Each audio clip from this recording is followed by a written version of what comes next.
Get ready for a Saturday full of entertainment and education. Watch Chef Alex as he cooks and bakes his favorite dishes. Join our aquarium hobbyist as he shares his passion for tropical fish. Come along with me as I hit the bowling alley. Saturday Live has something for everyone. Tune in for a great time. Don't forget to follow us on social media for more updates and behind-the-scenes content.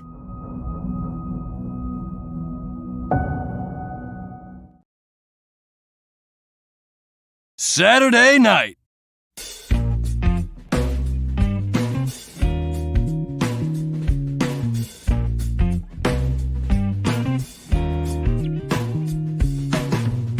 When I grow up, I want to stick my head through a circle at the beginning of movies and roar.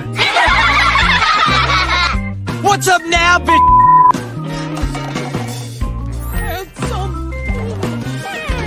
What is he doing? Handsome. You spelled it wrong. Quick, hand me that mirror. What the... Saga. That nurse was right. I am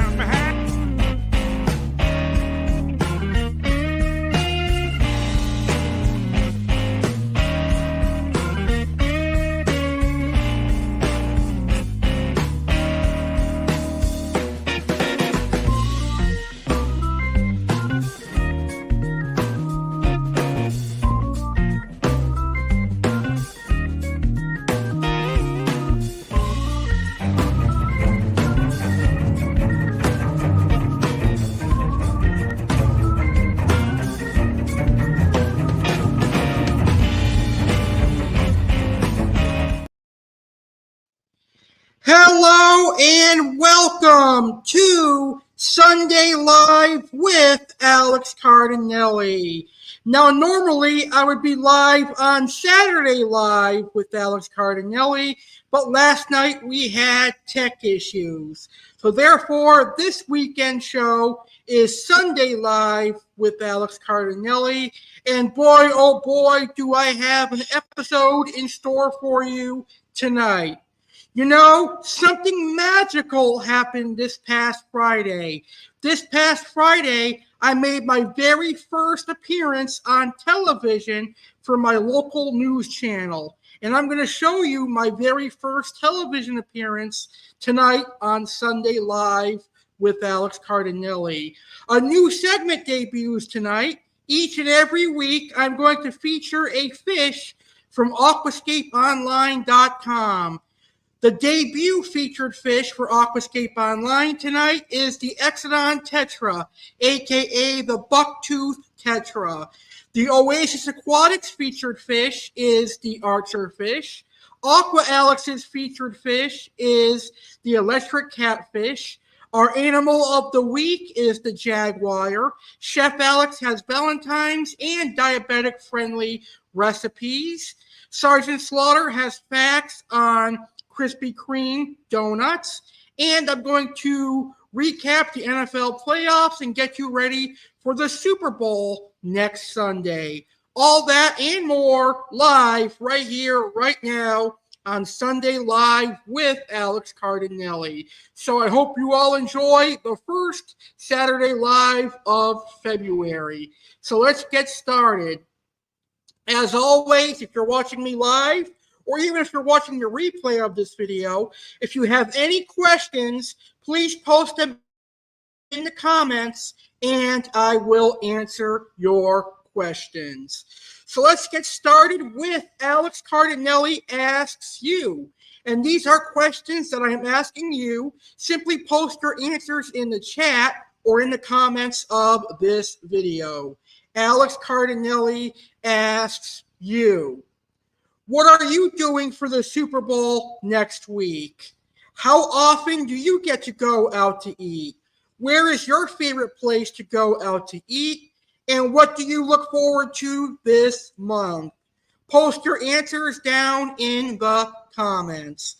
Let me start by answering these questions. What am I doing for the Super Bowl next week? Well, next week I am going to watch the Super Bowl at home. We're going to have like a good Super Bowl party with delicious foods. I haven't figured out the menu yet, but it'll likely be chicken wings, mozzarella sticks. It might even be popular hand foods. And then, of course, there'll be some dessert. I'm not really looking forward to the Super Bowl this year because none of the teams that I like are in it. My favorite team's not in it, and none of the teams that I supported are in it. But I am going to watch the Super Bowl, and I'm going for the San Francisco 49ers. How often do I get to go out to eat? Usually once or twice a month is how often I get to go out to eat. And my favorite place to go out to eat would be the Cheesecake Factory or Carrabba's. What do I look forward to this month? I look forward to the road to WrestleMania 40 in Philadelphia. I look forward to the Super Bowl next Sunday. And I look forward to the road to my 10-year YouTube anniversary, which takes place in March, 1 month from now. So go ahead and post your answers to those questions in the comments. All right, our first official segment tonight is Keeping It Real with Alex Cardinale. I have a quick video reaction, and then I'm going to share a photo that has a very important message on it.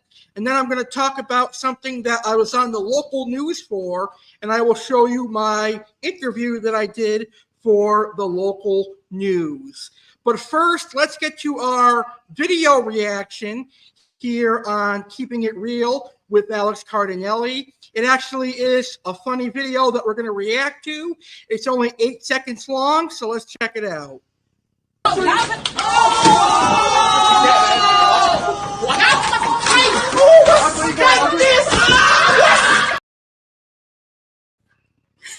don't know what they were fighting over, but man, he threw milk at him, and that big black guy picked him up and put him in the washer. That's kind of embarrassing. I would be embarrassed if that was me. If that happened to me, I would be embarrassed. But I thought that was kind of funny. I saw that on Twitter, and I figured that'd be a funny video to react to. All right, here is the image I want to share with you. This image has a very important message on it, and it relates to me because I have all these qualities, and I am definitely a kind person. Here's what the image says. You can still be a kind person and still say no, prioritize your needs, set boundaries, disagree with people, be honest, challenge poor behavior, walk away from toxic environments, make mistakes, stand up for yourself, and protect your time and space. Yes, you can be a kind person, a nice person, and a great person, and do all of those things. That is very well said, and I wanted to share that on today's show.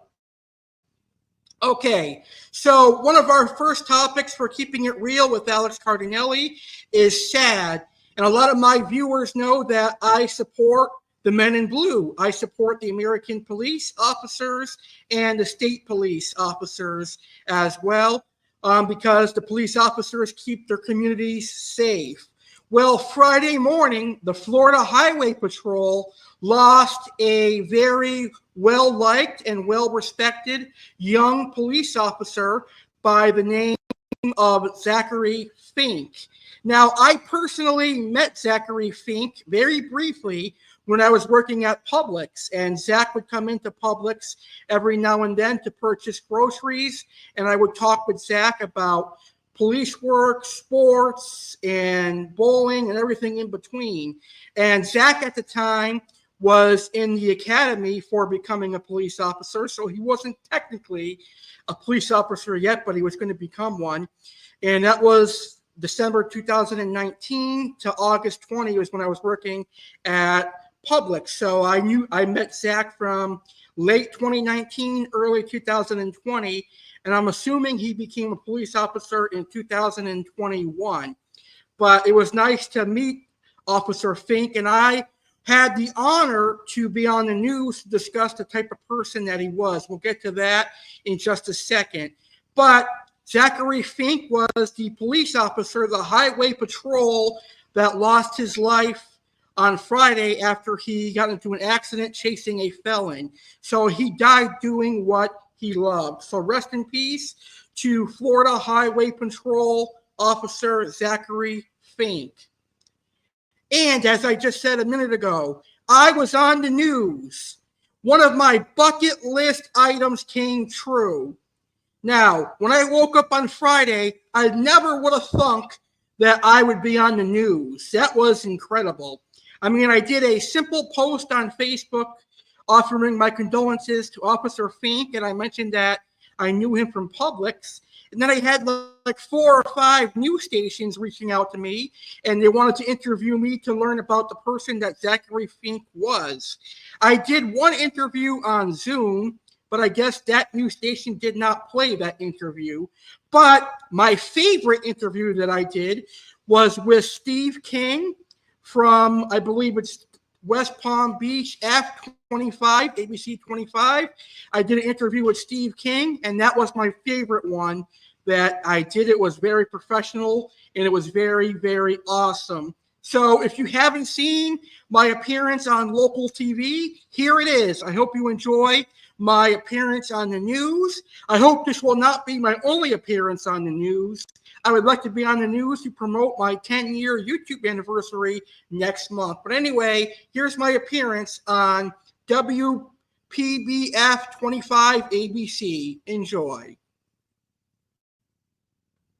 Our team coverage continues tonight with Steve King, who spoke with a friend of Trooper Zachary Fink.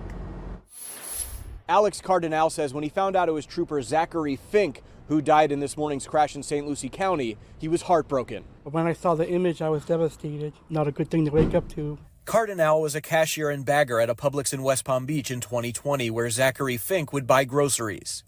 Cardinale says he and Fink would talk about everything from sports to cooking to law enforcement. We also talked about police work because I was interested in being a 911 dispatcher, and he told me what I had to do and stuff like that. He was very friendly and cordial.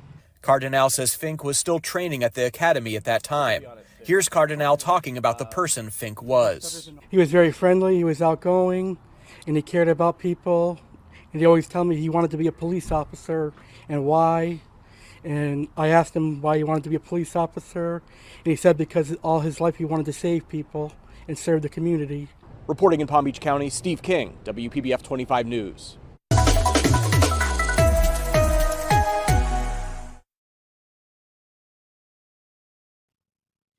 That definitely was an awesome experience, one that I will never forget. And sadly, I had to talk about a deceased officer to be on the news, but it was great. Once again, rest in peace to Zachary Fink. All right, now it's time for Animal of the Week. This week's Animal of the Week is one of my favorite cats from South America. It is one of my favorite felines from South America, and it is the Jaguar. Let's learn about the Jaguar right now here on Sunday Live.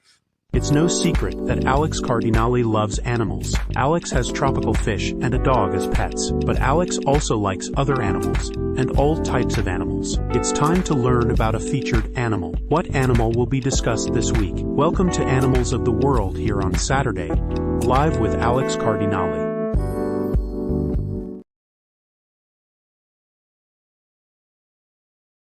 This week's featured animal is one of Alex's favorite predatory felines, aka cats. It is one of South America's keystone apex predators. It is the jaguar. Let's learn about the jaguar right now. The jaguar, Panthera onca, is a large cat species and the only living member of the genus Panthera native to the Americas. With a body length of up to 1.85 meters, 6 foot 1 inch, and a weight of up to 158 kilograms, 348 pounds, it is the biggest cat species in the Americas and the third largest in the world. Its distinctively marked coat features pale yellow to tan-colored fur covered by spots that transition to rosettes on the sides, although a melanistic black coat appears in some individuals. The jaguar's powerful bite allows it to pierce the carapaces of turtles and tortoises and to employ an unusual killing method.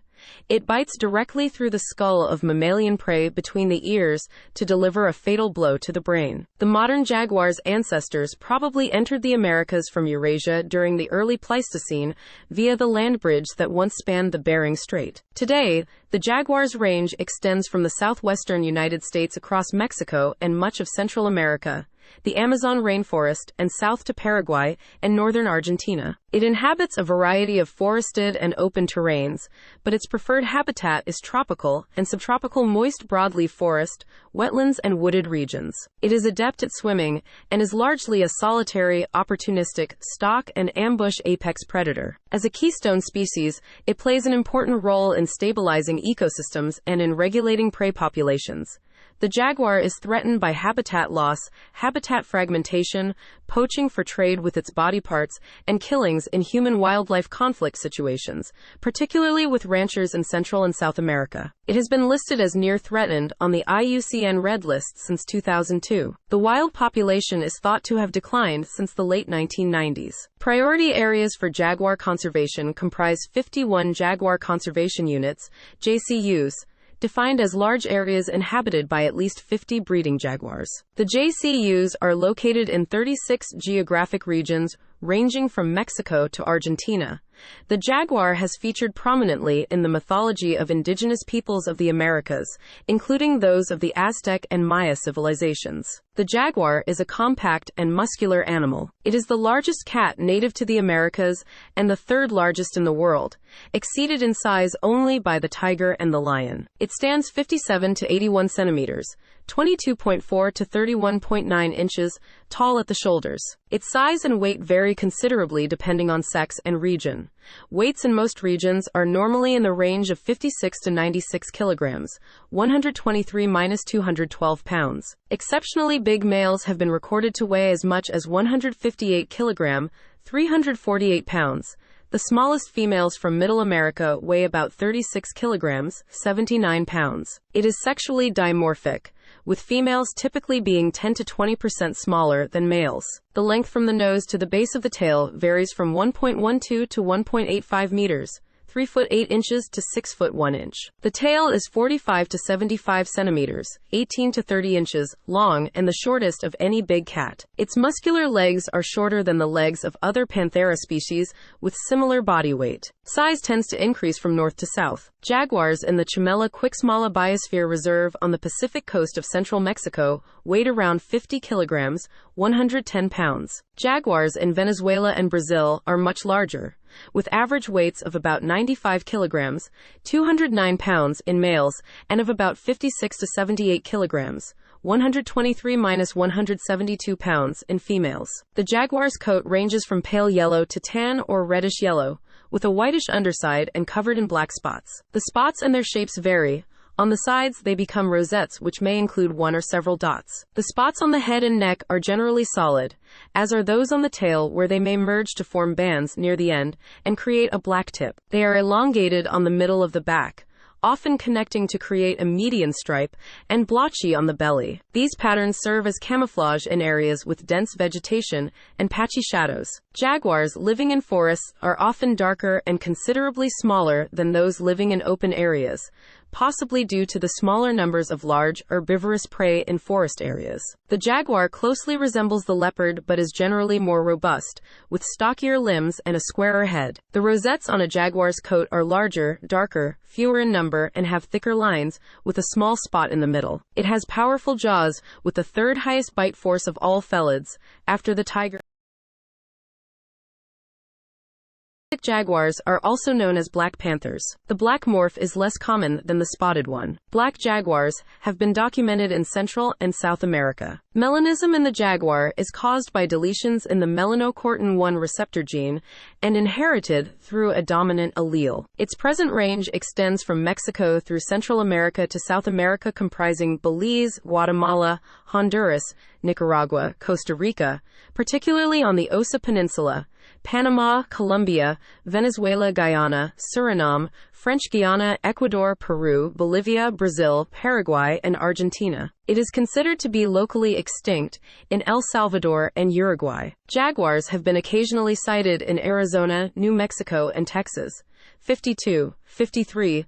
Between 2012 and 2015, a male vagrant jaguar was recorded in 23 locations in the Santa Rita Mountains. The jaguar prefers dense forest and typically inhabits dry deciduous forests, tropical and subtropical moist broadleaf forests, rainforests, and cloud forests in Central and South America, open, seasonally flooded wetlands, dry grassland, and historically also oak forests in the United States. The jaguar is mostly active at night and during twilight. However, jaguars living in densely forested regions of the Amazon rainforest and the Pantanal are largely active by day, whereas jaguars in the Atlantic forest are primarily active by night. The activity pattern of the jaguar coincides with the activity of its main prey species. Jaguars are good swimmers and play and hunt in the water, possibly more than tigers. They have been recorded moving between islands and the shore. Jaguars are also good at climbing trees but do so less often than cougars. The adult jaguar is an apex predator, meaning it is at the top of the food chain and is not preyed upon in the wild. The jaguar has also been termed a keystone species,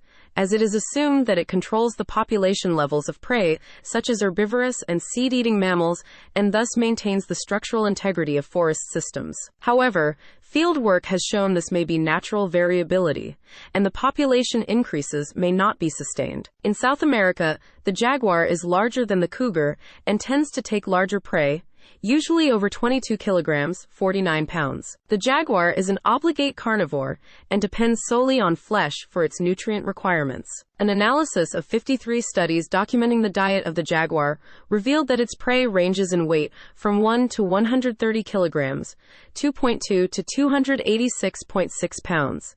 It prefers prey weighing 45 to 85 kilograms, 99 to 187 pounds, with the capybara, Hydrochaeris, and the giant anteater, Myrmecophaga tridactyla, being the most selected. When available, it also preys on marsh deer, Blastoceras dichotomous, southern tamandua, Tamandua tetradactyla, collared peccary, Dicotyls tajacu, and black agouti, Dasyprocta fuliginosa. In floodplains, jaguars opportunistically take reptiles such as turtles and caimans. Consumption of reptiles appears to be more frequent in jaguars than in other big cats. One remote population in the Brazilian Pantanal is recorded to primarily feed on aquatic reptiles and fish. The jaguar also preys on livestock in cattle ranching areas where wild prey is scarce. The jaguar's bite force allows it to pierce the carapaces of the yellow-spotted Amazon river turtle, Podocnemus unifolus, and the yellow-footed tortoise, Chelonoidus denticulatus. It employs an unusual killing method. It bites mammalian prey directly through the skull between the ears to deliver a fatal bite to the brain. It kills capybara by piercing its canine teeth through the temporal bones of its skull, breaking its zygomatic arch and mandible, and penetrating its brain, often through the ears. It has been hypothesized to be an adaptation to cracking open turtle shells. Armored reptiles may have formed an abundant prey base for the jaguar following the late Pleistocene extinctions. However, this is disputed, as even in areas where jaguars prey on reptiles, they are still taken relatively infrequently compared to mammals in spite of their greater abundance. The jaguar uses a stalk and ambush strategy when hunting rather than chasing prey. The cat will slowly walk down forest paths, listening for and stalking prey before rushing or ambushing. The jaguar attacks from cover and usually from a target's blind spot with a quick pounce. The species' ambushing abilities are considered nearly peerless in the animal kingdom by both indigenous people and field researchers, and are probably a product of its role as an apex predator in several different environments. The ambush may include leaping into water after prey, as a jaguar is quite capable of carrying a large kill while swimming. Its strength is such that carcasses as large as a heifer can be hauled up a tree to avoid flood levels. After killing prey, the jaguar will drag the carcass to a thicket or other secluded spot. It begins eating at the neck and chest. The heart and lungs are consumed, followed by the shoulders. The jaguar is generally solitary, except for females with cubs. The jaguar uses scrape marks, urine, and feces to mark its territory. The Spanish conquistadors feared the jaguar. According to Charles Darwin, the indigenous peoples of South America America stated that people did not need to fear the jaguar as long as capybaras were abundant. The first official record of a jaguar killing a human in Brazil dates to June 2008. 2 children were attacked by jaguars in Guyana. The majority of known attacks on people happen when it had been cornered or wounded. That is this week's Animal of the Week. I hope you enjoyed learning about the jaguar. Next week, we will discuss the Bengal tiger as the Animal of the Week. And that was this week's Animal of the Week, the beautiful jaguar from South America. Next week, we're going to feature the Bengal tiger as our Animal of the Week. All right, are we ready for some sports talk here on Sunday Live? Are you ready for Super Sunday? Are you ready for NFL Super Bowl 58? AFC champions Kansas City Chiefs will battle the NFC champions San Francisco 49ers for the right to be the best NFL team this season and to be Super Bowl champions. Super Bowl 58 takes place on Sunday, February 11, 2024 at Allegiant Stadium in Las Vegas. The Super Bowl will air at 6:30 p.m. Eastern, 3:30 p.m. Pacific on CBS. Just 2 hours before the big game, Alex Cardinale will be hosting his 3rd annual Super Bowl pre-show. Live Sunday, February 11, 2024 at 4 p.m. Eastern, 1 p.m. Pacific. Come join Alex for the NFL Super Bowl 58 pre-show. Join Alex Cardinale as he gets you ready for the big game. Plan for the Super Bowl 58 pre-show. Detailed look at how Kansas City and San Francisco got to the Super Bowl. Keys to victory for each team. Special guest appearances, who will pick a winner. Info about Kansas City and San Francisco. And more. Live Sunday, February 11, 2024 at 4 p.m. Eastern, 1 p.m. Pacific, right here on YouTube channel The Real Alex Cardinale. That's right. Next Sunday is Super Bowl 58 between the 49ers and Kansas City Chiefs. And I will be hosting my 3rd annual Super Bowl pre-show. But we'll talk about the Super Bowl in just a second. And in just a second, we're going to recap the NFL championship playoff games from last week. But right now, it is time for me to go bowling. Let's see how I did this past Thursday bowling.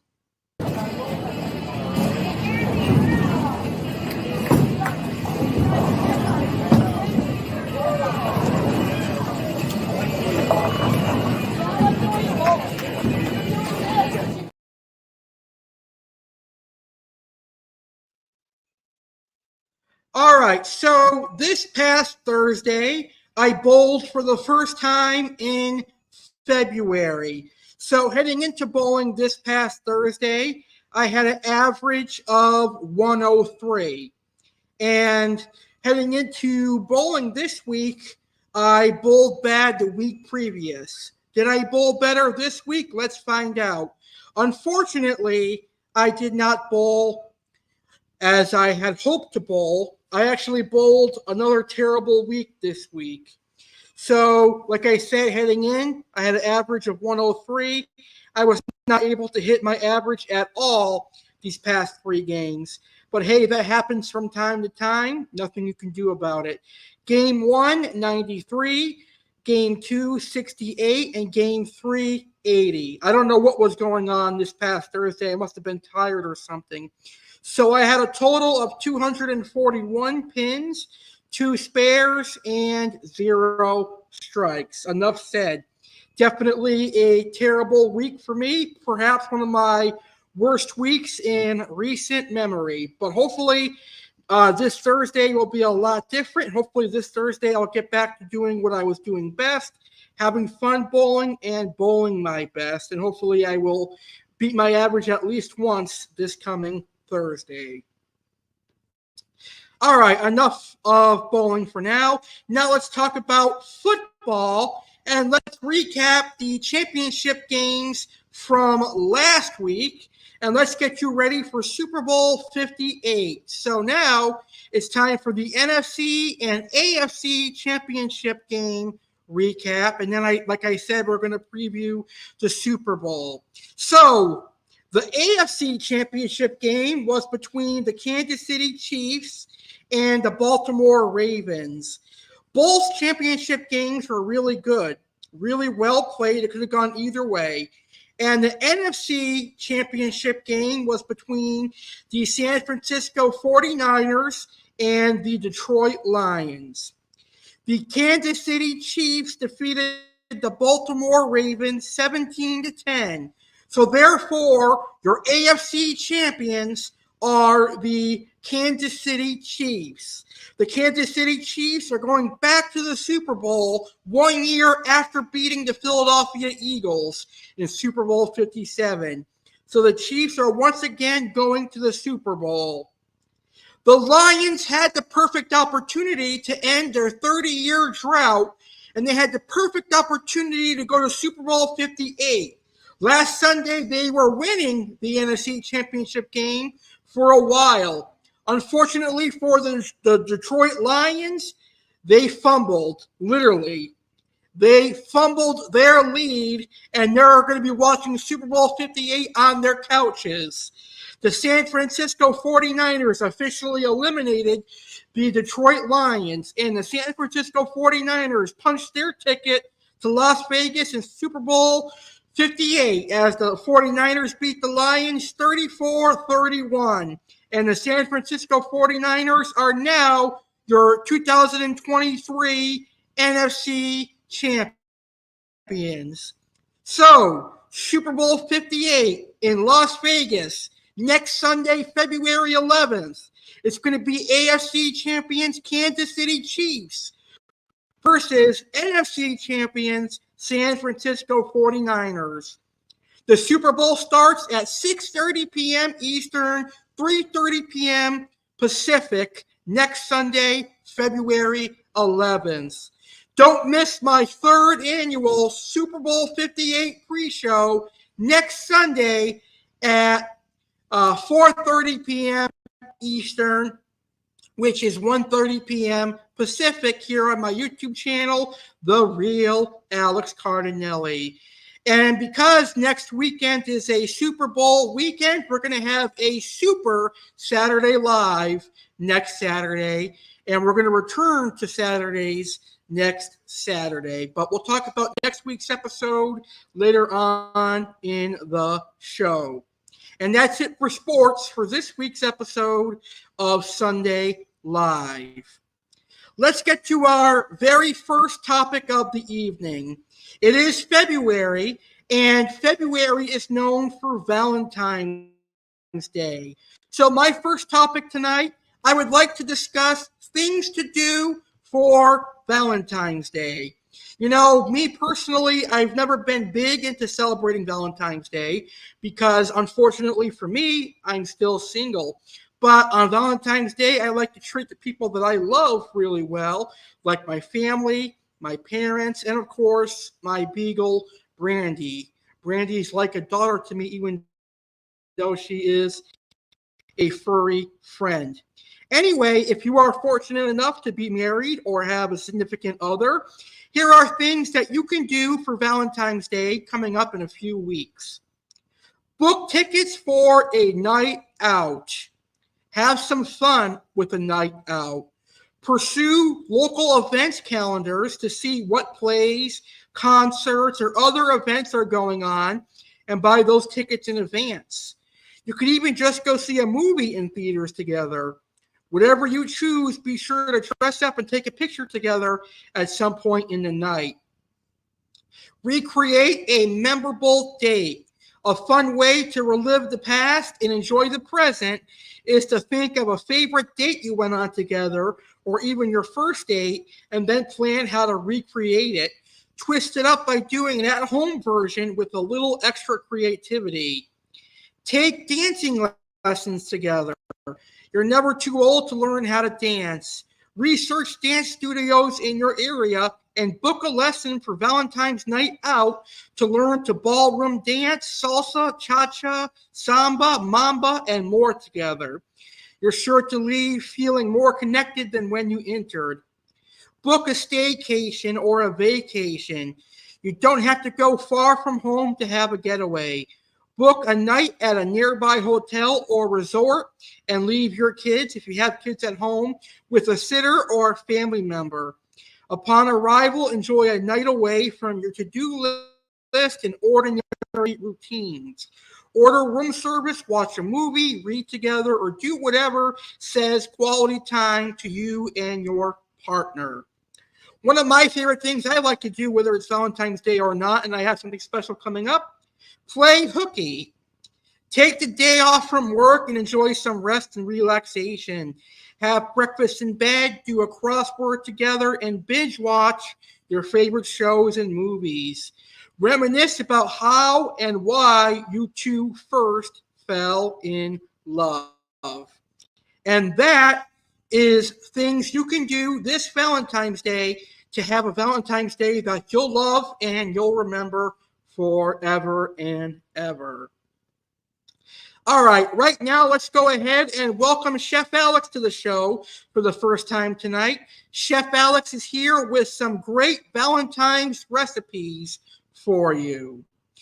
So my first Valentine's recipe, one of my all-time favorites, and I really love red velvet cake. My first Valentine's recipe is red velvet trifle. So you're going to use a Duncan Hines red velvet cake mix, and you're going to bake your red velvet cake as per box instructions. Then you're going to make the cream cheese mousse. So you're going to take 16 ounces of Philadelphia cream cheese that is softened. You're going to add 1 cup of powdered sugar, some vanilla, and some Cool Whip. And combine that until it is well combined. Take your trifle bowl and get it ready. Make sure it's nice and clean. Then take your baked red velvet cake and cube it. Cut it into cubes about 2 inches long or 1.5 inches, depending how big you want your cubes. Place a layer of the red velvet cake cubes in your trifle bowl. Then add the cream cheese mousse mixture a little bit at a time. And then add another layer of the red velvet cake cubes, another layer of the cream cheese mousse, one final layer of the red velvet cake cubes, and then the final layer of the cream cheese mousse. And then put it in the fridge for about a half hour to an hour, and you've got a delicious red velvet cake trifle. Now, another popular Valentine's dessert, one of my favorites that you'll see at restaurants, is the chocolate molten lava cake. But you don't have to go to a restaurant to get a chocolate molten lava cake. You can make a homemade lava cake at home, and you can do so using the basic ingredients of a chocolate cake mix, chocolate pudding, and a couple of other ingredients. Here is my recipe for a homemade chocolate lava cake, perfect for Valentine's. You will need 1 box of either a chocolate cake mix or a devil's food cake. You will need 1 3.9-ounce box of chocolate instant pudding, 1 1/4 cups of buttermilk at room temperature, a 1/2 cup of melted butter, and 3 large eggs at room temperature.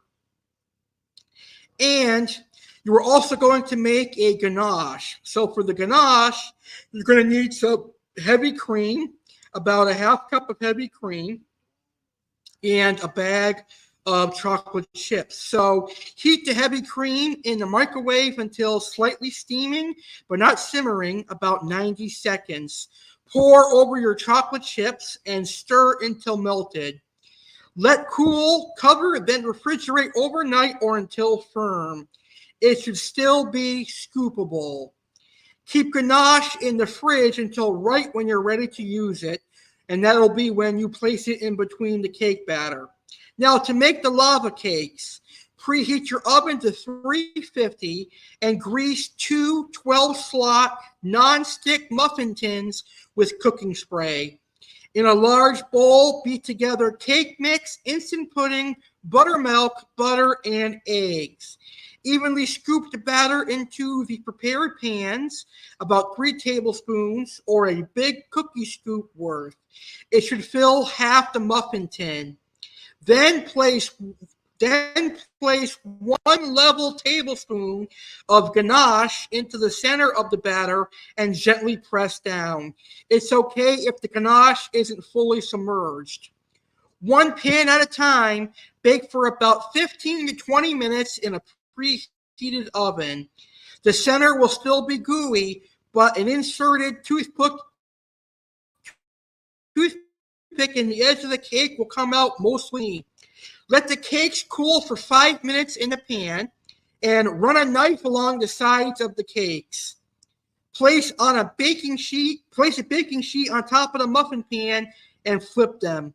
The cake should pop out, and you can serve them with a dusting of powdered sugar, vanilla ice cream, whipped cream, and even a delicious creme anglaise, which is a vanilla cream sauce if you really want to get fancy this Valentine's Day.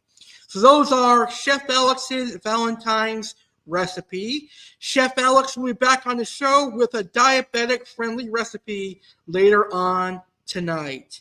And next Saturday on a Super Saturday Live, which is Super Bowl and Valentine's themed, Chef Alex will have more Valentine recipes for you. All right, now it's time to welcome fish keeper Aqua Alex to the show, because right now it's the Oasis Aquatics featured fish. And this week's featured fish from Oasis Aquatics is the Archerfish, a very cool fish known to spit water to catch his prey. Let's learn about the Oasis Aquatics featured fish right now.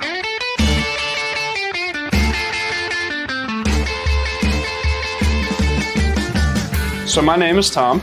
I started fish keeping when my grandfather dug a fish tank out of the attic when I was about 5 years old. So my name's Matt. I'm part of Oasis Aquatics. Been doing this for a long time. Started when I was about 7 years old. 22 years of doing this business. I'm 29 years old now. I never stopped. There wasn't a day in between where I did not think about fish keeping. I was doing a vet tech job for many years. Eventually I stopped that because this is my passion in my life. Matt and I have known each other far too long, as many friendships should be. You're like, you know what? We need a fish store. There's no fish stores around here. So we had to make it easy access for everyone, to have many varieties from the little small stuff for everyone to the monster fish keeper people. No matter what it is that you're looking to do, we can provide it for you.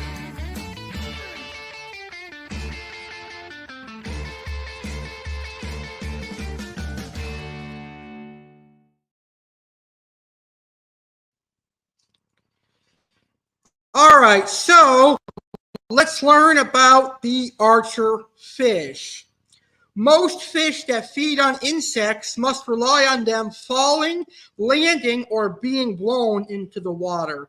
The only fish that are different include the silver arowana, which can leap out of the water to catch an insect on a branch nearby, and the Archerfish.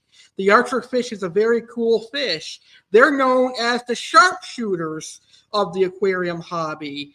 The Archerfish has an adaptation that enables it to shoot and catch insect prey. In fact, they are known as spitting sharpshooters, able to shoot down insects up to 5 feet, 1.5 meters above the water, by spitting a jet of water from its mouth. This is amazing, given the index of refraction compensation necessary for accurately aiming through the water-air interface.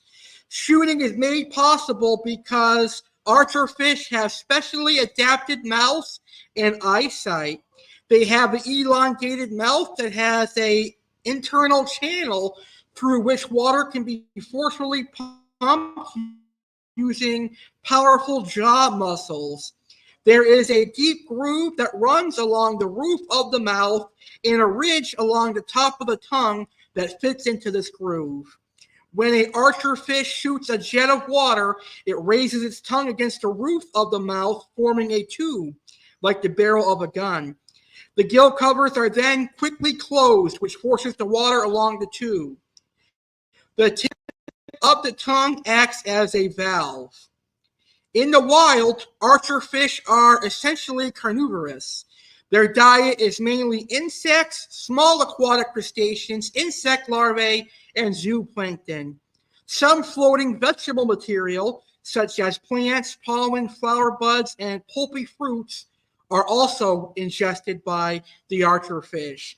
Now, there are archerfish that live in brackish water, which is a mixture of salt water and fresh water. There are archerfish that are completely marine and must live only in salt water. And there are archerfish that can live either in brackish or freshwater and thrive. My favorite freshwater archerfish available in the aquarium hobby is the clouded archerfish. But most of the archers that claim to live in brackish water, they can actually be trained to live in full fresh and have a healthy and happy life. Anyway, here is a video showing you some gorgeous archerfish.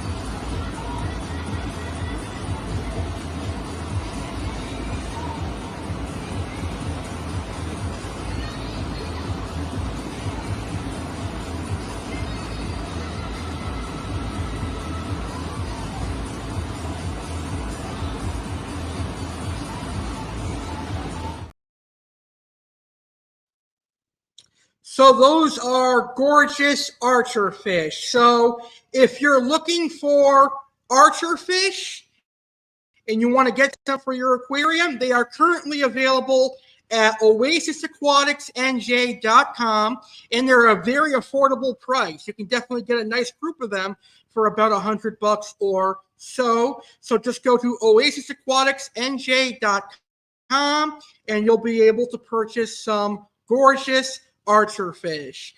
Aqua Alex will be back later on in the show as he discusses the Aquascapeonline featured fish, our newest segment, where he'll discuss the Exodon Tetra. And then in our main event tonight, Aqua Alex's featured fish will be the electric catfish, which is a very, very cool fish. A very cool catfish that has the ability to shock, which is cool. And we have a very special live viewer in the house. He's a very good friend of mine. He's followed me on my podcast journey several years ago, and now he's following me here on YouTube. You may know him as Slashmaster1989. That's how I first met him, but his name is Jeff. Hey, Jeff, thank you so much for tuning in. I hope you're enjoying the show. It's always great to see you watching my content. Thank you for your support for all the years. It's truly a blessing that I have people from all over the country and the world that support me, and Jeff and I have been friends for quite a while, so I'm very fortunate that Jeff is one of my loyal subscribers. Jeff says he is doing good. He's seen me on TV. Yes, I was on TV earlier this weekend on Friday talking about the death of a young police officer, and I showed that earlier today on this episode. So if you're just tuning in now, you didn't see my television appearance. It's towards the beginning of today's show. And Jeff has actually a great question for us. Jeff says, what are your thoughts on Morph Market selling tropical fish now? You know, there was a point in time I actually did not know what Morph Market was until I went on there and I saw that they were selling mostly reptiles. But actually, my supporter, Oasis Aquatics, has a page on Morph Market, and they're selling saltwater fish now. So Oasis Aquatics has saltwater fish. I believe they're also selling their exotic, rare freshwater stuff. So I think it's great that another online community has access to tropical fish. I think it's great for the aquarium hobby. And I think it's great for some of the smaller, less known pet stores that sell online to be global be recognized eventually. I think if morph market turns out to be big, as many people are predicting it that it will be, it could be great for the aquarium hobby. That is actually a very good question. I'm glad you brought that up. Next week, our featured fish for Oasis Aquatics is going to be a saltwater fish for the first time. And Oasis Aquatics is selling saltwater fish online. So if you're not from New Jersey and you want to purchase a saltwater fish from Oasis Aquatics, you can on Murph Market. But we'll talk about that next week. All right now it's time for some craziness. It's time for one of my favorite segments on this show, and that is Karens of the Week. This week I have 4 Karens of the Week to share with you, so let's get right to them. It's time for Karens of the Weekend here on Saturday Live. Which men and women are losing their shit? Which men and women are causing a scene? What is a Karen? Slang typically for a middle-class white woman who is perceived as entitled or demanding beyond the scope of what is normal. Depictions include demanding to speak to the manager, being racist, or wearing a particular bob-cut hairstyle. Now let's see who makes the Karen list this weekend.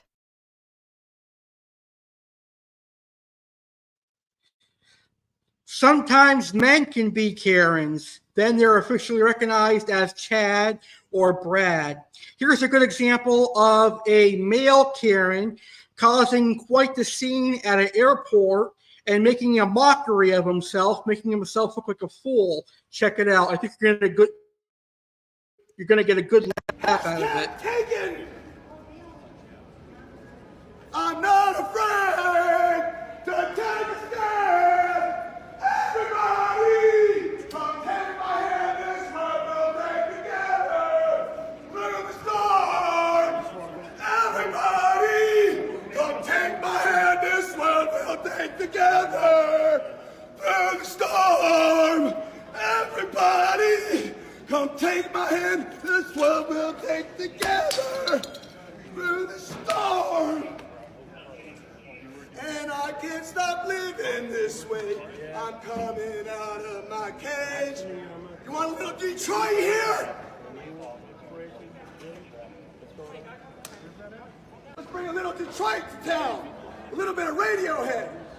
Amazing grace, how sweet the sound. Dirty fucking cop right there.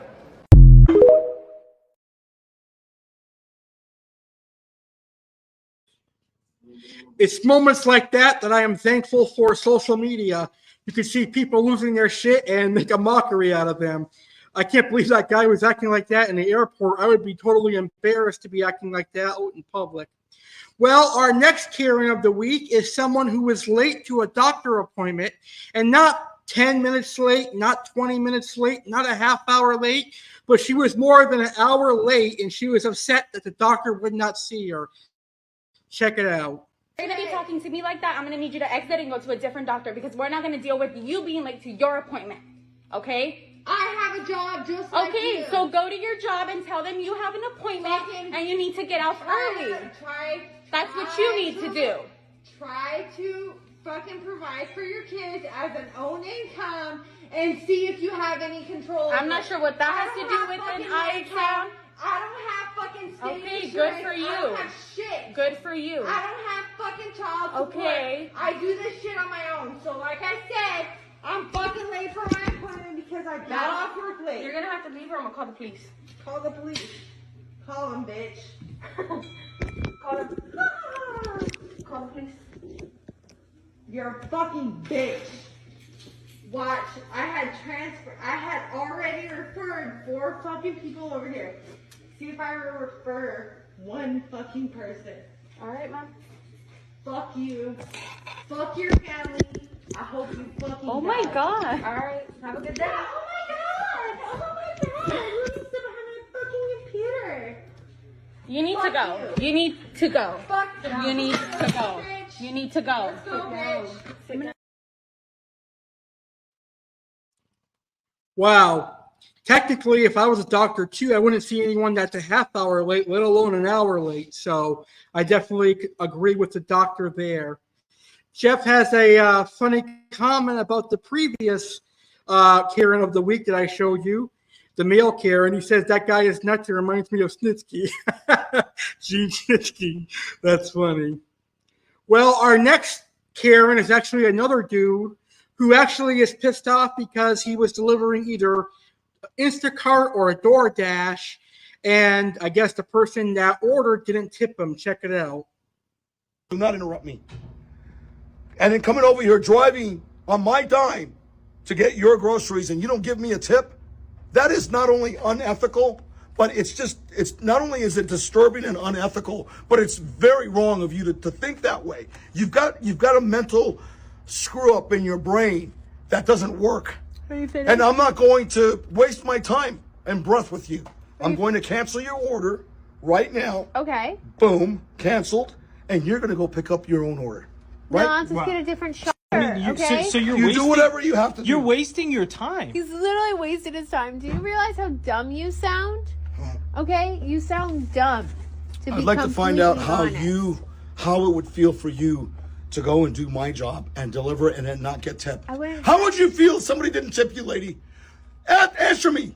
Answer me. Well, you won't let me talk. So. Here, why don't I slap some sense into you? You're not gonna. Oh, I'm recording everything. Yeah, we're recording everything. You can record whatever you want. You're gonna I really lose don't care. your job. You're gonna lose your You know what? At this point, I don't care because I'm not gonna do this. This doesn't work for me.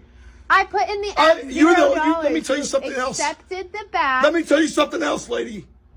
You Swiftie wannabe. You're the only customer that I have had that did not tip me. I don't tip I want you anybody. to know that. I don't tip anybody. Is that disturbing to you or what? No, I just don't believe that we should give out funny free how handouts. every single customer that I've been to has tipped me, and you're the only one that hasn't. I don't believe in tipping, okay? Yeah, well, you know Why what? do you need such a handout? Why doesn't your job pay I don't you enough? believe in Swiftie wannabes. Okay, is that all you can say? Well, I think that's what I'm surprised that you can even lift all that, old man. to convey. Don't you dare call me Did you old man. take your dementia medicine? Question. You know what? You're a sick puppy. You know that? I'm not a sick That's what puppy. you are. I pay you to do You're my a grocery sick shopping. puppy. Okay? No, you don't pay me nothing. Yeah, I do. No, you don't. Yeah, I do. I pay How the old are you, app. by the way? I pay the app. How old are you, by the way? 25. Yeah, you're one of them. Ugh. Are you wait, man? Are you look? You're He's taking. seriously taking our groceries. You see this? Oh my goodness. Are you getting this all on camera? I Because got he's it all. gone. He's like gonna lose. You're gonna lose your job. Okay? You I hope it was obviously worth need. it. Look. Wow. Well, for one thing, I do believe in tipping, and I usually tip when I can, but sometimes not everyone can tip, especially in an economy like this one. And it's February 2024, and right now, tipping is not mandatory. Tipping is actually considered as a thank you for your service. So people shouldn't always expect a tip, especially as a delivery driver. So as that guy elegantly put it, this job is not for me. Well, then I don't think we should be a delivery driver. Anyway, our final Karen of the week is a very unique situation. Imagine going to a dollar store and there is no employee in the store whatsoever.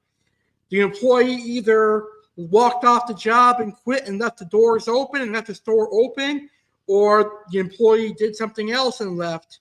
But if there was no employee in the store, most people's first reaction would be to take off with their items in the cart. That's not what happened in this case. Check it out. So guys, this is a very interesting thing that just happened. I am at the Dollar Tree in Coventry, Rhode Island. And I walked in, there was like 7 other people in the store shopping. And go to check out, and we realize that there's no employee in the building. So as you can see, the doors are wide open. Can you hold this for me? The store's open, but there's nobody here. Wide open, and there's not one employee in this building. Hello? Is anybody here? We have called the police. The police are coming. The police are on their way. I checked the bathroom. We checked the break room to make sure nobody passed out, that everyone's okay, because the whole store is left unattended right now, and you can just walk in there. There's not one employee at this Dollar Tree right now. So the police are on their way. I don't want to leave here and somebody come in here and rob the store. So I felt that I should call the police and have the police come here, because the doors to this store is open and there is not one employee here. We went to check out and started yelling hello through the store and realized that there's no employee coming. The other thing is the office is wide open. I'm not going to leave this store and then someone comes in here and robs it or something. Somebody's got to lock this store up. Carpentry Dollar Tree.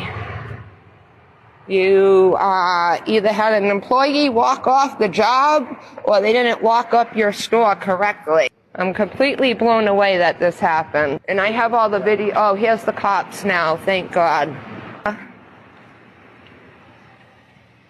How you doing? You know, it says 8, but we went in there. There was like 7 other people in there. We were all shopping. No, no. We were yelling hello.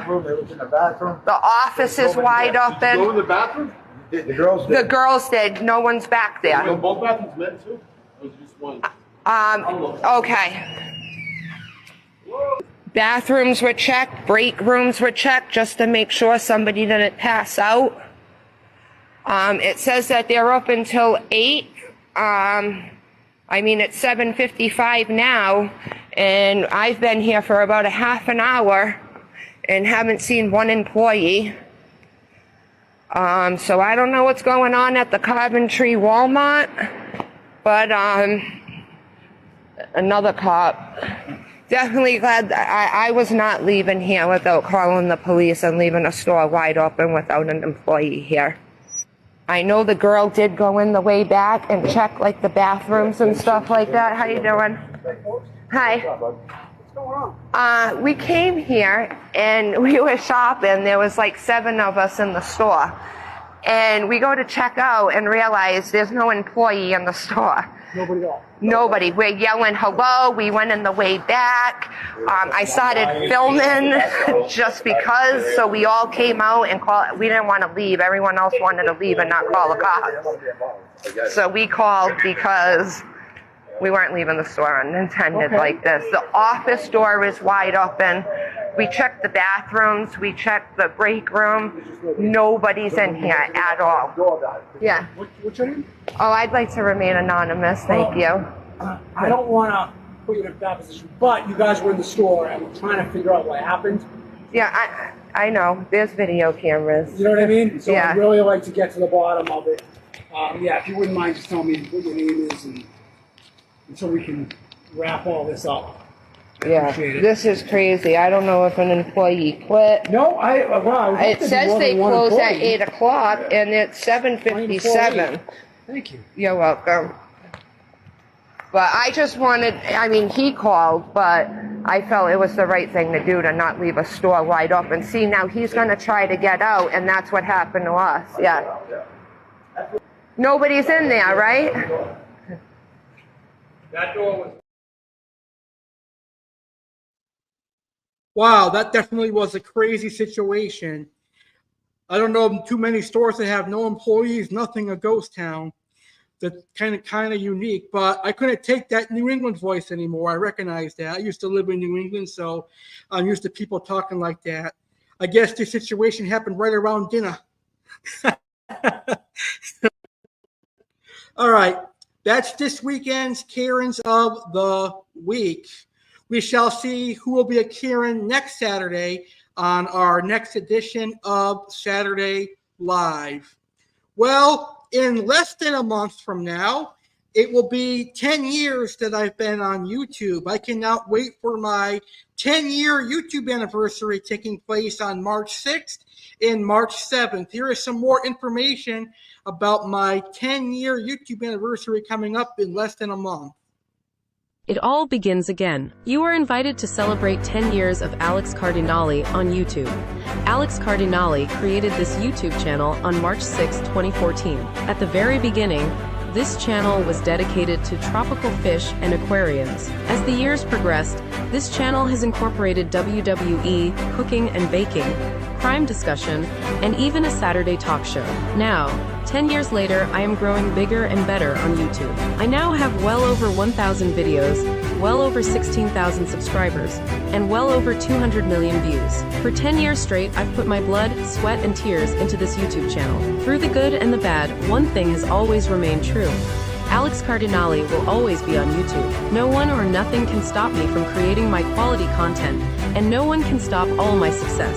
From 2014 to 2024, I've persevered through the hard times and celebrated all the good times. I'm very thankful for my loyal audience. Now on March 6th and March 7th, 2024, it all begins again. It's a new beginning.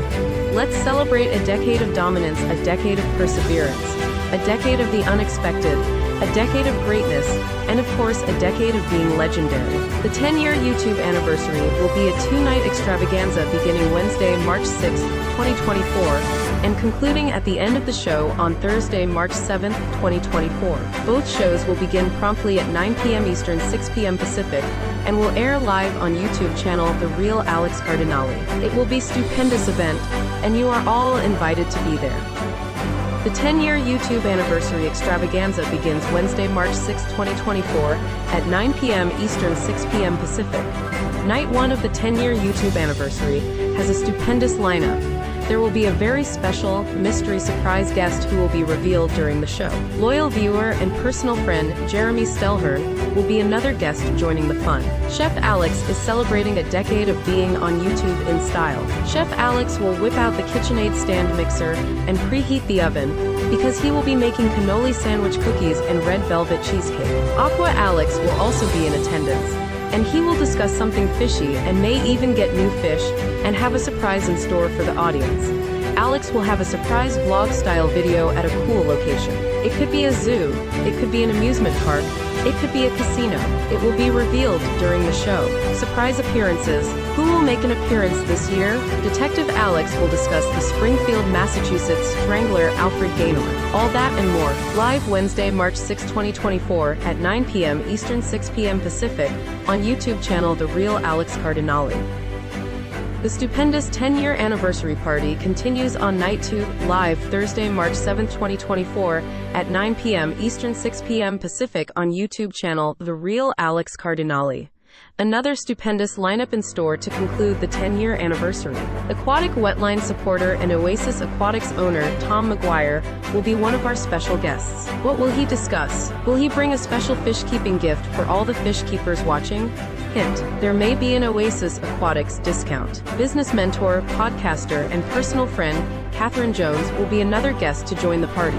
Catherine has known Alex since 2013 and has been with him throughout this incredible journey. Aqua Alex will do an Oasis Aquatics unboxing and have some other fish surprises. Chef Alex celebrates 10 years in style once again by showing you how to make a cheap man's version of veal parmigiana using beef. Chef Alex will also show you how to make a chocolate cake with peanut butter frosting. There will be another surprise vlog at a surprise mystery location. Who will make special appearances? Will it be a legend like Mick Foley or Kurt Angle from years past? Detective Alex Cardinale will discuss a shooting that happened at a Lake Worth, Florida high school. All that and more. Live Thursday, March 7th, 2024 at 9 p.m. Eastern, 6 p.m. Pacific on YouTube channel The Real Alex Cardinale. Be part of history and have fun. All right. That is in a little less than over a month away. I cannot wait for my 10-year YouTube anniversary coming up this March. All right, let's welcome back Chef Alex to the show one final time. And Chef Alex is going to give out another diabetic-friendly recipe for all of you right here, right now on Sunday Live. It's time for Chef Alex to cook and bake or give out delicious tips and recipes. Let Chef Alex share his love and passion of cooking and baking with you. Let's all welcome Chef Alex right here, right now on Saturday Live.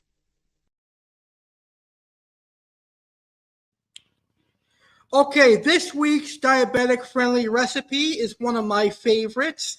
It's chicken and broccoli garlicky pasta. It has chicken, broccoli, and a white wine garlic sauce served over your favorite pasta. Now, traditionally, a diabetic-friendly pasta would be a wheat pasta, or you could do also the gluten-free pasta or traditional pasta as well. Just watch your portions. So for my chicken and broccoli garlicky pasta, you will need some chicken breast. Depending on how much or how many people you're cooking for will determine how much chicken breast you use. But for me, I cook for 6 people, so I would use a full pack of chicken breast. You will just cut those into bite-sized pieces. And you'll need some broccoli, so you can use a bag of broccoli, or you can buy fresh broccoli and cut the stems yourself. Either one will work. You will need a cup of white wine, 1 cup of chicken broth. You will need a half cup of fresh lemon juice, or you could also use the canned lemon juice. You will need a tablespoon of garlic, and you will need some roux. And roux basically is a stick of butter that you melt, and you add a 1/4 cup of flour, or a little less of flour to create. We'll talk about the roux when we're making our sauce. First, we're going to cook our chicken, and you can do that in a skillet, or you can cook it in the oven. Either way is fine. I like to cook mine in the skillet. You're going to prepare a pot of water, and you're going to steam your broccoli for about 10 minutes.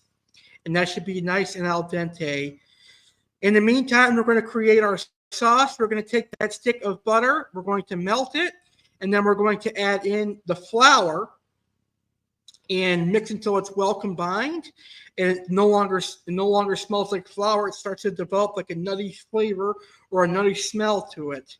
Then you're going to add in your white wine, followed by your lemon juice, followed by your chicken broth. Then you're going to add your garlic and whisk that in well for 30 seconds. And then you'll add in your chicken and your broccoli and let that come to a nice boil.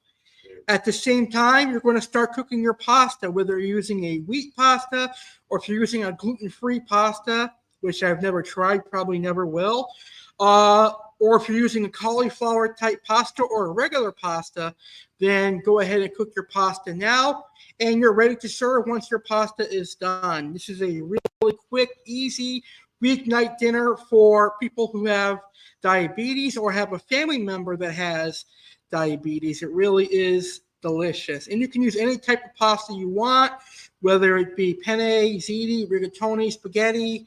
There's a plethora of different pasta shapes out there that you can use. And that is Chef Alex's appearance this week. Chef Alex will be back next week, and he will be very busy on next week's episode, as it is Valentine's and Super Bowl related. Right now, we have our final topic for this week's show, and our final topic is on Leap Day.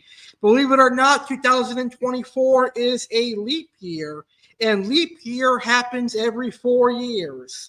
So February will have 30 days this year. So here are things to do on Leap Day, which I believe is February 29th.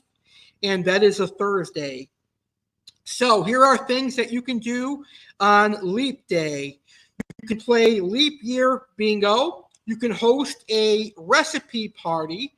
You can study animals that leap, like frogs, arowanas, and other jumping animals. Or you can go to a trampoline park. Those are fun things that you can do on Leap Day if you want to celebrate Leap Day. Or you could be like me and treat Leap Day like any other day of the year. It's just another day that happens once every 4 years. So those are some fun things that you can do on Leap Day. Do you love to read? Are you looking for the next drama fiction book to read? You should check out Moments the Weekend, written and published by Katherine Jones. Escape into a world of emotions and experiences with Katherine's latest book, Moments the Weekend.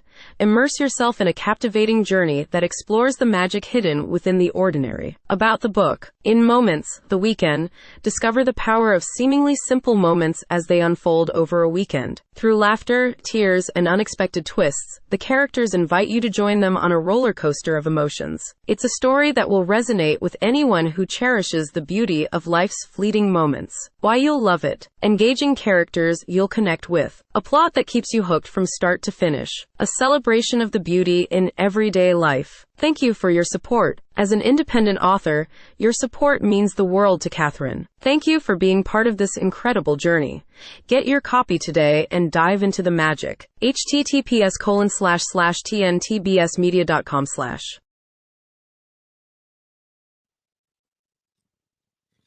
All right, welcome back to Sunday Live with Alex Cardinale. It is now time for the debut of a new segment that's going to take place each and every Saturday on Saturday Live. It is Aquascapeonline featured fish. And Aquascapeonline is another quality online tropical fish store that I've shopped with, and I actually know the owner of. It's a great fish store that sells piranhas, stingrays, catfish, cichlids, and other exotic freshwater fish. So we're going to support them on Saturdays, and we're going to feature a fish from their stock list. This week, we're going to feature the Exodon bucktooth Tetra. So let's get ready to learn about the gorgeous Exodon Tetra, which some people call piranha-like. Aquascapeonline is proud to support Aqua Alex Cardinale and Aquatic Wetline. Aquascapeonline is an online exotic freshwater fish shop owned by Pedro Villegas, who specializes in piranhas, stingrays, cichlids, catfish, and more. Aquascapeonline has been monster fish keepers' go-to place for exotic large growing predatory fish for over a decade. Looking for a specific type of piranha? Aquascape carries both Pygocentris and Cerasalmus. We also have Exodon tetras, wolf fish, African tiger fish, and other toothy aquatic monsters. Check us out today. www.aquascapeonline.com. All right, here is some information on the Exodon Tetra, also known as the bucktooth Tetra. It is native to the Amazon basin and Guyana. They were first described in 1845, but it was not imported and distributed to the aquarium hobby until 1932. Now, the bucktooth Tetra's natural diet consists of small inverts, other fish, and plants. It is not a safe tank mate for fellow tetras because it will eat small fish, nor is it a safe tank mate for larger species because it is a notorious fin nipper and scale eater. However, they possibly can work with aggressive species like piranhas, wolffish, and African cichlids. Bucktooth tetras are best kept alone or in large planted aquariums that provide adequate protective cover for other species like piranha, wolffish, African cichlids, and electric eels. Electric eels and bucktooth tetras could be an interesting combo.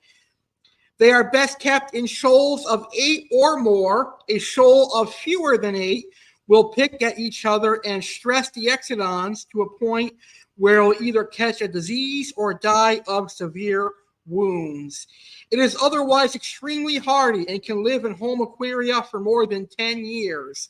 And bucktooth tetras are available all around the United States, even in places where piranhas are illegal. So if you live in Florida like me and you can't have a piranha, well, you can have a shoal of Exodon bucktooth tetras, which are very, very cool. I've never kept Exodons before, but maybe one day I will have some Exodons. They are a cool fish. So if you're looking for a group of Exodon tetras, they're currently available, www.aquascapeonline.com. And here is a video of some Exodons.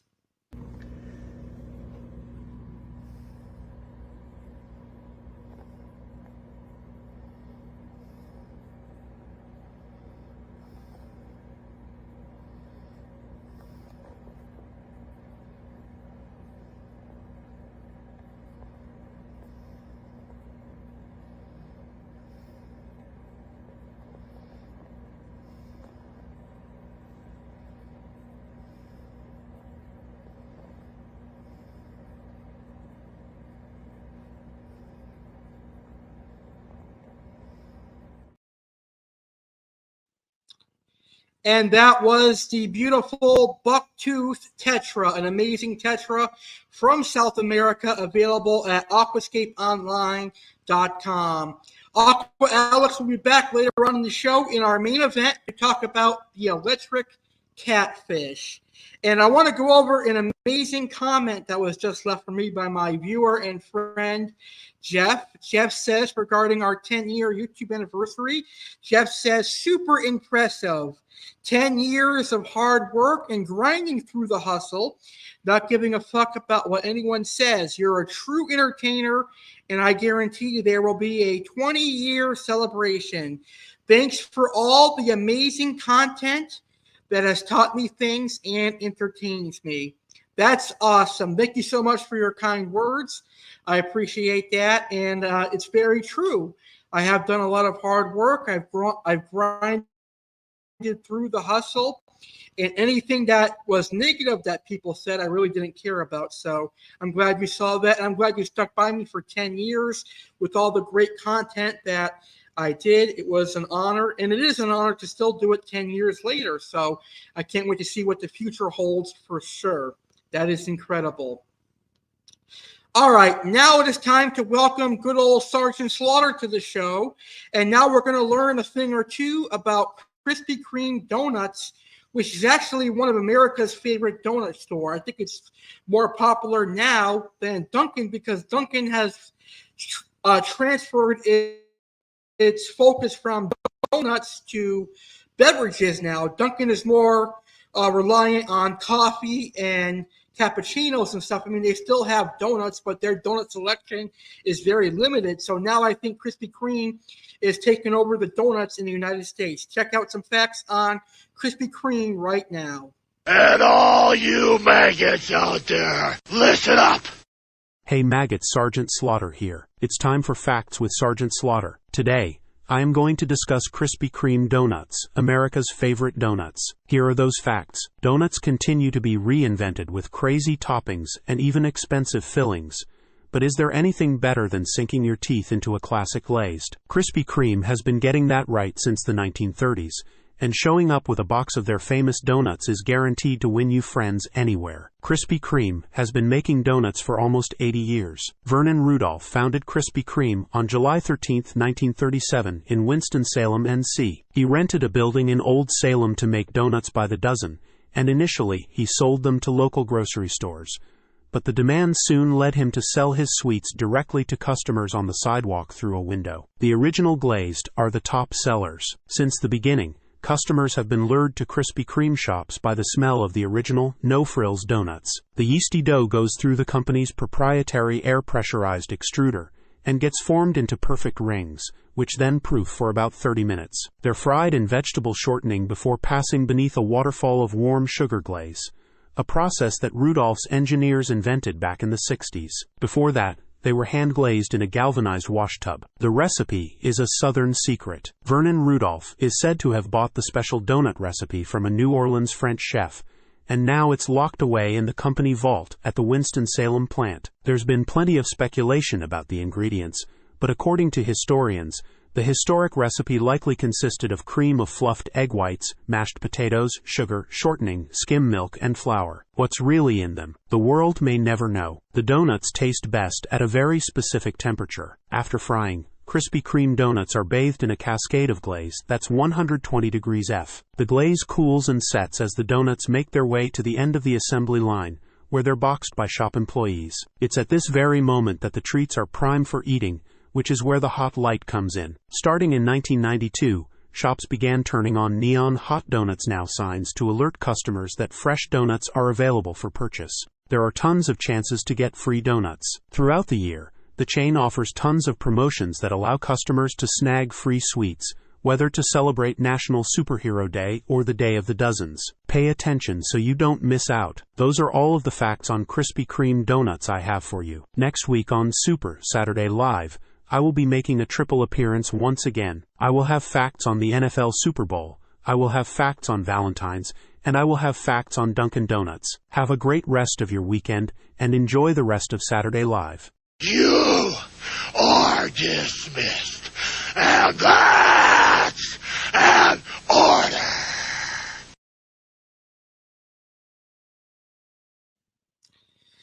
Thank you, good old Sergeant Slaughter, for those facts on Krispy Kremes. Now, for all you sweet tooth lovers, I'm sure I got you wanting a donut. Well, now you might want a cookie because it's time for the weekly and monthly Crumble Cookie Spotlight here on Sunday Live. With over 170 flavors, Crumble always has a cookie to help celebrate the sweet victories in life. In case you feel like you didn't have a victory today, here are a few. You put on pants today. You put on anything passing as pants today. You emptied the dishwasher. You know what day it is. You watched a show today. You watched a show about a show today. Your team won the big game. Your team tried to win the big game. You didn't even know there was a big game. The sweet taste of victory. Get yours.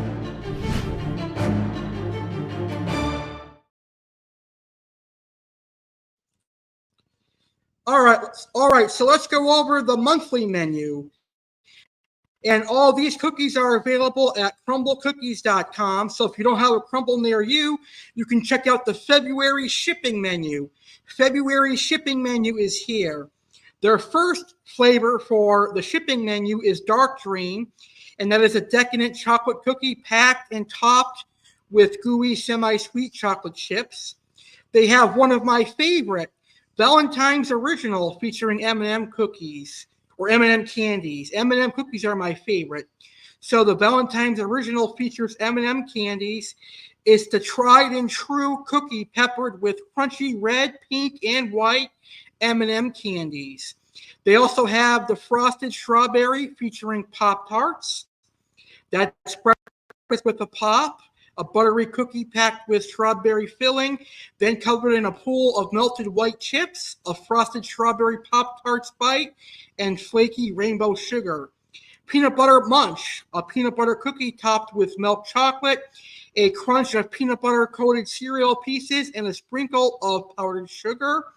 There's also milk chocolate chip, iced oatmeal, sweet and spiced. This cinnamon oatmeal cookie is smothered with a yummy vanilla cream cheese glaze.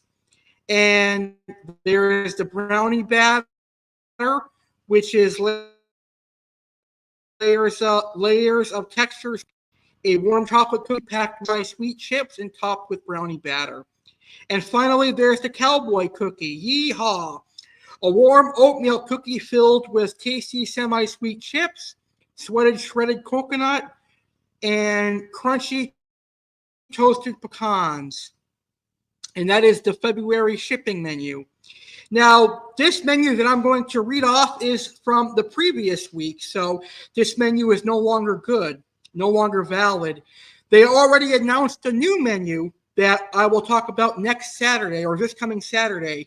So this menu is from last week, so disregard it, but we're going to go over it anyway. So last week they had the chocolate mallow cupcake, which is a chocolate cookie topped with a layer of fluffy marshmallow whipped cream, gooey chocolate glaze, and decorative white loops. S'mores, a graham cracker cookie packed with milk chocolate chips, topped with melty marshmallow, chocolate drizzle, and graham cracker crumbs.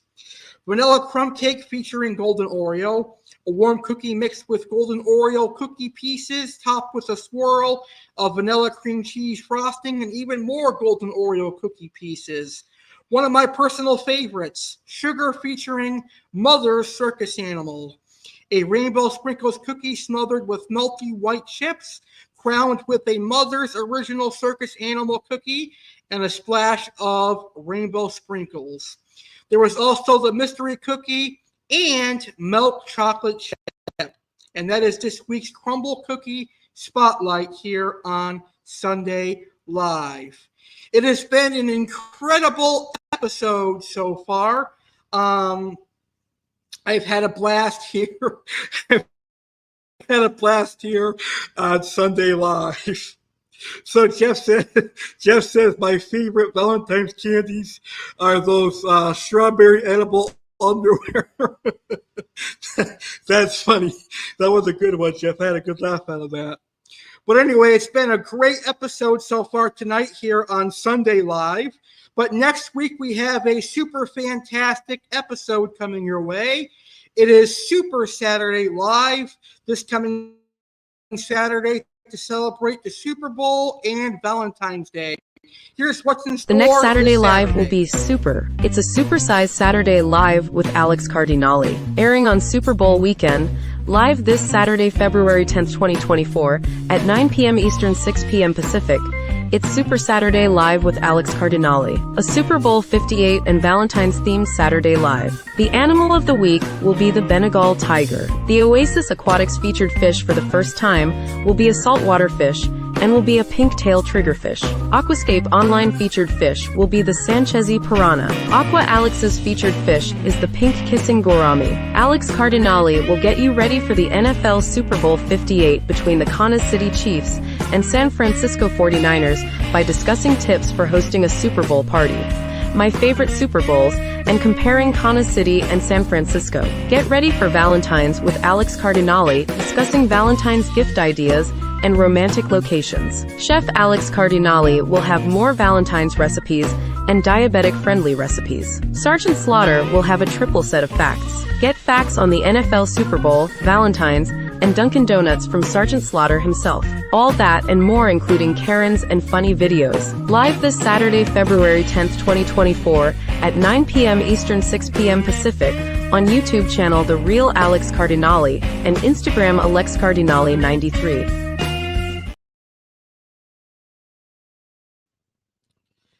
All right, and that is next week's action-packed episode. But now we're going to conclude this week's show with some funny videos and then our main event, Aqua Alex's final featured fish. But you guys are going to laugh your asses off at the two funny videos I chose for this week.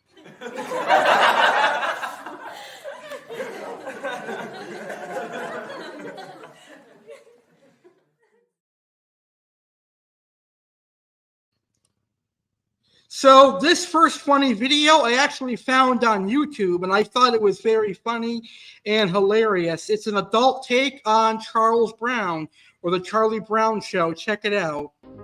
I'm supposed to give you a hand job. Put your penis in my hand. I can't let a retard peel my potatoes. I can't even get it up just thinking about that.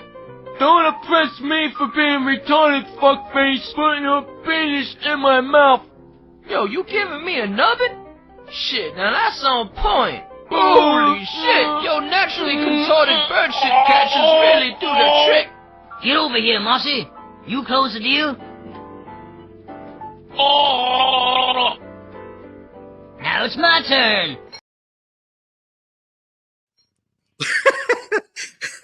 That was funny.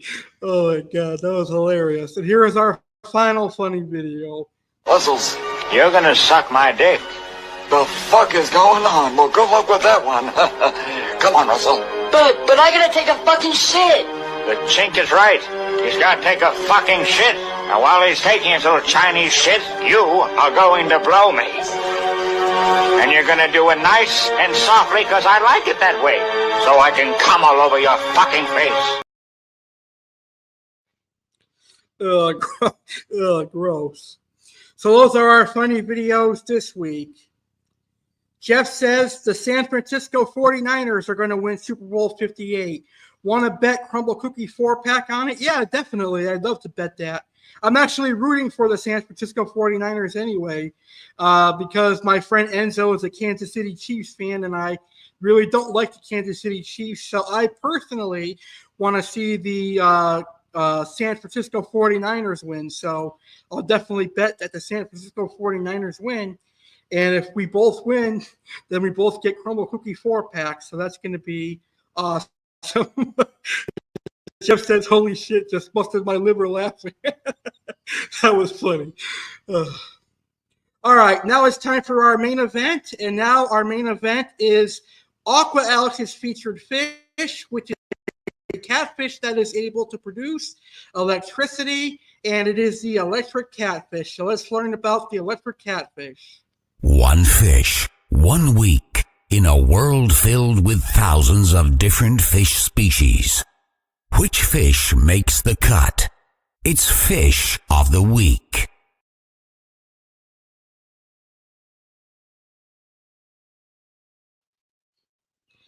All right, so this week's featured fish is the electric catfish.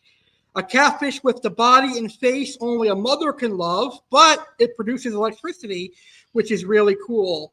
Electric catfish are found in tropical Africa and the Nile River. They are usually nocturnal and carnivorous. Some species feed primarily on other fish, incapacitating their prey with electrical discharges, much like the electric eel. But others are generalist bottom foragers, feeding on things like inverts, fish eggs, and detritus. The largest can grow to about 1.2 meters, which is 3 feet long, but most species are far smaller.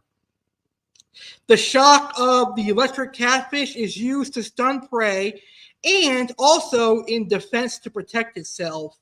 It is not known to be fatal to humans, but large electric catfish can stun an adult person. And that is information on the electric catfish. The electric catfish is popular in the aquarium hobby. Here's a video showing you what the catfish looks like.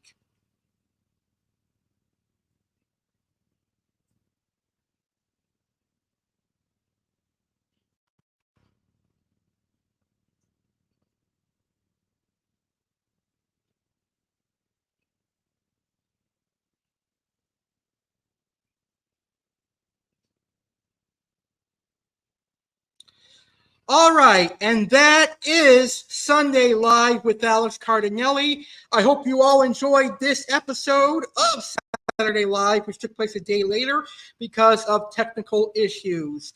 I would like to thank my friend Jeff for watching live and participating in the show. He added some humor to the show, and it was great to see one of my loyal viewers in the audience. So thank you, Jeff, for tuning in. I also want to say thank you to everyone else who tuned in live and everyone that caught the replay of today's show. I hope you enjoyed today's episode. If you did enjoy today's show, please be sure to smash that like button and share today's video on social media. With that being said, have a great rest of your Sunday. Have a great coming week. I hope you have a great week. And have a great Super Weekend next weekend.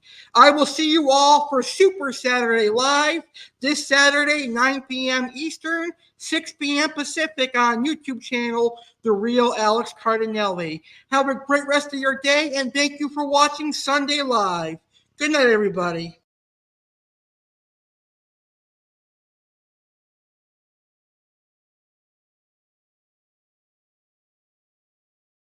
The Real Alex Cardinale would like to thank you for watching this live stream. I hope you enjoyed the show and learned something new. Please take a moment to hit the like button. Please hit the share button and share today's video on social media, including Facebook, Twitter, Instagram, and more. If you are not yet subscribed, I highly recommend subscribing to my channel. Simply hit the subscribe button and then ding the notification bell so you'll be notified when I go live next or upload a new video. Please like our Facebook page, The Real Alex Cardinale, for exclusive news and updates on live streams and exciting videos. Have a great rest of your day, and thanks for watching.